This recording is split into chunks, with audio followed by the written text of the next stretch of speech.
대법원장의 사퇴 여론이 오늘 지금 과반에 육박하고 있어요. 세상에 어느 역사상 대법원장의 사퇴 여론이 이렇게 높을 수가 있습니까? 국민들은 사법부에 대한 불신이 지금 극도에 이르러 있는 겁니다. 그런데 그 대법원의 지난 5월 1일 판결이 국민주권을 침해한 사법 쿠데타였다는 그런 정황이 너무나 많이 뚜렷한 상황이에요. 그러면 사법부는 국민 앞에 그 부분에 대해서 해명하셔야 되는데 해명도 하지 않고 제대로 된 이 불신을 해소할 생각도 안 하고 계세요. 국회는 국민을 대리해서 그것에 대해서 물을 수 있어야 됩니다. 조희대 대법원장은 한덕수 그리고 그 외에 기타 윤석열 등등과 같이 전화 통화했습니까? 그럼 그 사이에 한덕수하고 만나서 무슨 논의를 이 건과 관련해서 안 했다면 다른 논의는 했는지 조희대 대법원장 스스로 사법 불신에 대해서 해명하셔야 되는 거예요. 그런데 사퇴 여론이 이렇게 높은데도 불구하고 국회에서 아무것도 하지 않는다면 그것이 직무유기입니다. 사법부가 누구도 건드릴 수 없는 성역이라면 그럼 이런 사법 불신에 대해서 그럼 어떻게 해결해야 되는지 존경하는 국민의힘 의원님들 얘기를 한번 해보십시오. 이런 경우에 어떻게 해결해야 됩니까? 조희대 대법원장의 이 사법부에 대한 불신, 사퇴 여론에 대해서 국회가 어떻게 이 문제에 대해서 해결을 해야 됩니까? 이 사법 쿠데타에 대해서. 국민이 쿠데타로 인해서 국민 주권이 침해됐는데 국회가 아무런 일을 하지 않습니까? 저는 그것에 대한 의혹을 정당하게 제기하신 동료 국회의원들을 향해서 이런 식의 공격 아닌 공격을 하시는 국민의힘 의원님들에게 너무나 유감입니다. 그래서 이런 긴급 현안 청문회 말고 9월 31일 날 조희대 대법원장에 대한 청문회에 적극적으로 임하셔서 그럼 조희대 대법원장이 무고하면 그때 밝히시면 될 거 아니에요. 그때 제대로 준비하셔가지고 오셔서 밝히시라. 그렇게 생각하고 이 청문회는 저는 이루어져서는 안 된다고 생각합니다. 이런 동료 의원에 대한 이런 말도 안 되는 공격에 대해서 부끄러워하셔야 된다.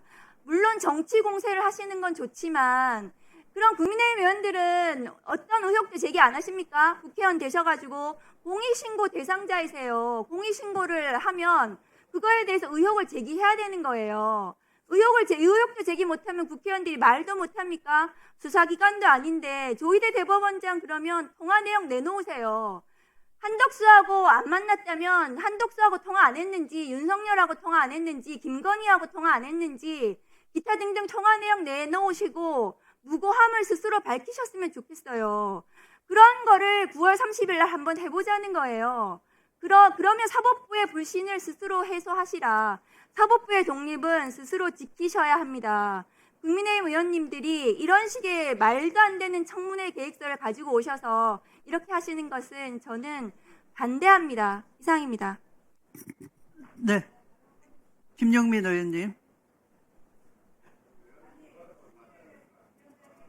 여야 번갈아 가면서 하고 있지 않습니까? 지금 번갈아 가면서 하고 있습니다. 수고하십시오. 아까 먼저 국민의힘 소속 신동욱 의원님께 드렸고 지금 비교섭 단체 한번 드렸고 그다음 마지막으로 김용민 의원님께 드리고 있습니다.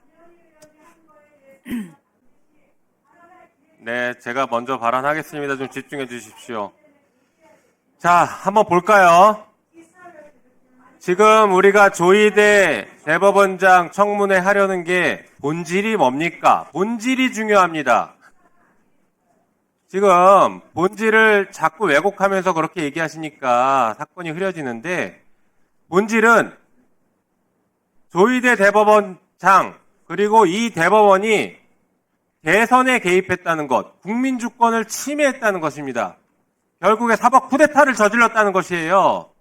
대통령 선거 직전에 가장 유력한 대선 후보 그리고 이미 민주당의 후보가 됐던 이재명 후보에 대해서 갑자기 전원합의체 2심에서 항소심에서 무죄 받았던 거 갑자기 전원합의체로 끌고 와서 9일 만에 기록도 안 읽고 판결했고 그 이후에 무슨 일이 벌어졌습니까? 5월 11일, 12일이 대통령 후보 등록일입니다. 아시죠? 이거 항소심에 파기환송해서 보냈더니 항소심에서 5월 14일, 15일 이때 지금 재판 열겠다라고 막 하고 있었습니다. 그러면 무슨 일이 벌어지겠습니까? 민주당은 대선 후보 등록일 이후에 대선 후보를 잃게 돼서 후보를 못 내는 상황이 되는 것입니다. 이것을 기획하고 실행했던 명백한 증거가 바로 그 판결들입니다. 매우 이례적인 판결, 매우 이례적인 재판 진행. 이것 말고 더 명백한 증거가 뭐가 필요합니까? 그런데 국민의힘 의원님들은 이것을 매우 좁게 좁혀서 조이대가 한덕수를 만났냐 안 만났냐에만 집중하니까 안 보이는 겁니다. 본질은 조이대와 한덕수가 만났냐가 아니라 왜 조이대 대법원이 이렇게 대선에 개입해서 이런 이상한 판결을 했느냐, 왜 함부로 국민주권을 침해했느냐, 이것이 본질입니다. 그리고 조이대 대법원장과 한덕수가 만났는지 안 만났는지 그렇게 궁금하시면 그게 마치 사안의 본질이라고 착각하고 계신다면 그러면 9월 30일 청문회, 이때 청문회 있으니까 그때 물어보십시오. 대법원장이 불출석할 거라고 지금 말씀하시는데요. 만약에 조이대 대법원장이 불출석하고 판사들이 불출석한다라고 하면 이 판사들은 앞으로 재판할 때 증인을 부르지 마십시오. 증인들에게 불출석했다라고 불이익 주면 안 됩니다.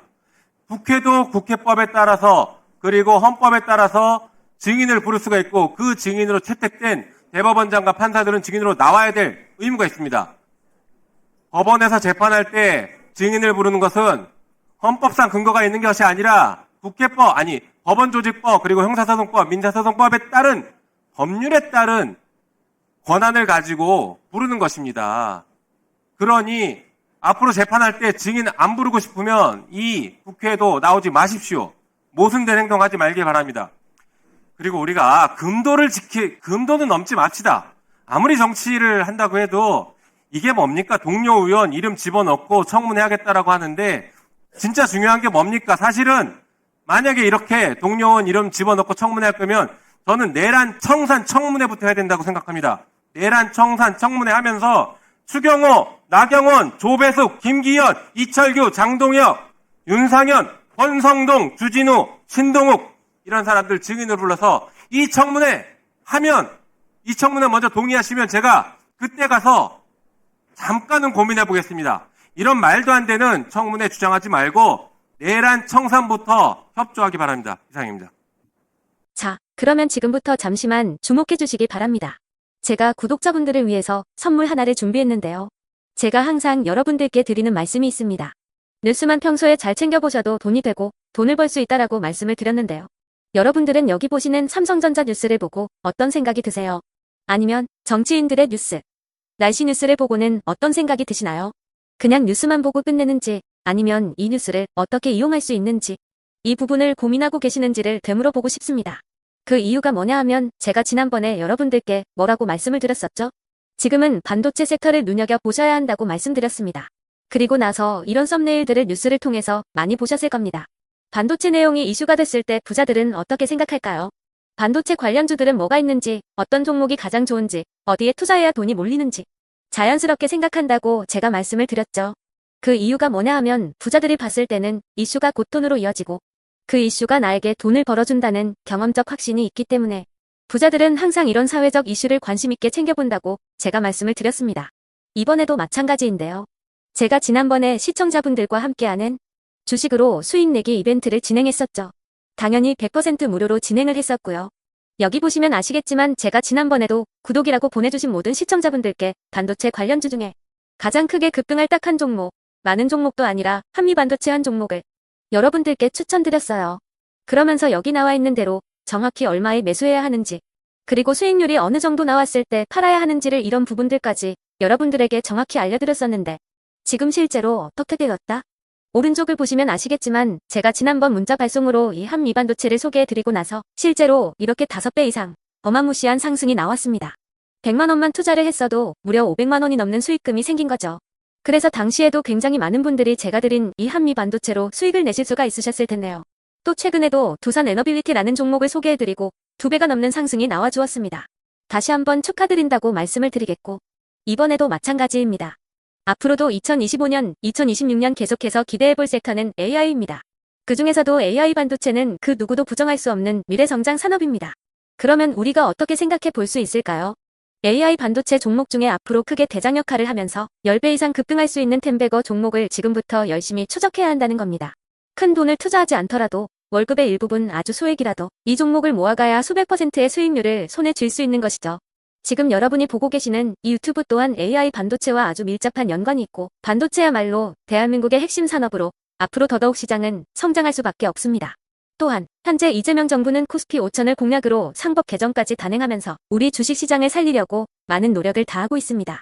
5년 동안 정부는 우리나라의 주식시장을 살리기 위해 주도적으로 행동해 나가면서 이재명 대통령 본인 또한 코스피 지수에 본인 월급을 투자하겠다고 선언한 상황인데요. 그렇기 때문에 제가 이번에도 뭘 보내드리고 있냐면 지난번과 똑같이 구독이라는 문자를 보내주시면 제가 AI 반도체 관련주 중에 앞으로 대장주 역할을 하면서 주가가 가장 크게 급등할 한 종목을 여러분들께 문자 발송으로 종목명과 사고 파는 시점을 모두 알려드릴 건데요. 그 문자를 받고 여러분들이 주식으로 돈 버는 연습을 한번 해보셨으면 좋겠고요. 혹시라도 나는 주식을 하지 않는다 하시는 분들은 주변에 주식하시는 지인분들에게 말씀을 해주셔도 되고요. 아니면 연세가 있으셔서 투자가 어렵다 하시는 분들은 이 종목을 자녀분들에게 한번 사봐라. 이걸로 한번 수익을 내봐라. 이렇게 조언을 해주실 수도 있는 거겠죠. 그래서 지금 이 영상을 보시는 시청자분들 중에 나도 이번 종목이 좀 궁금하다 하시는 분들은요. 누구나 상관없이 그리고 어느 시간대나 상관없이 부담 없이 010-2250-0333번으로 구독이라는 문자 보내주시면 제가 이번에도 똑같이 무료 추천 급등주 문자를 보내드리겠습니다. 이해되시겠죠? 제 번호 010-2250-0333번으로 구독이라는 문자 보내주시면 여러분들이 직접 이슈를 통해서 돈 버는 연습을 해보실 수가 있는 거고 제가 돈을 받는 것도 아니고 투자를 대신해 드리는 것도 아니기 때문에 부담 없이 신청해 주시면 되는 겁니다. 그리고 수익이 나면 저는 다른 것은 하나도 바라지 않습니다. 제 채널에 구독, 좋아요 한 번씩만 눌러주시라. 이렇게 다시 한번 말씀을 드리겠습니다.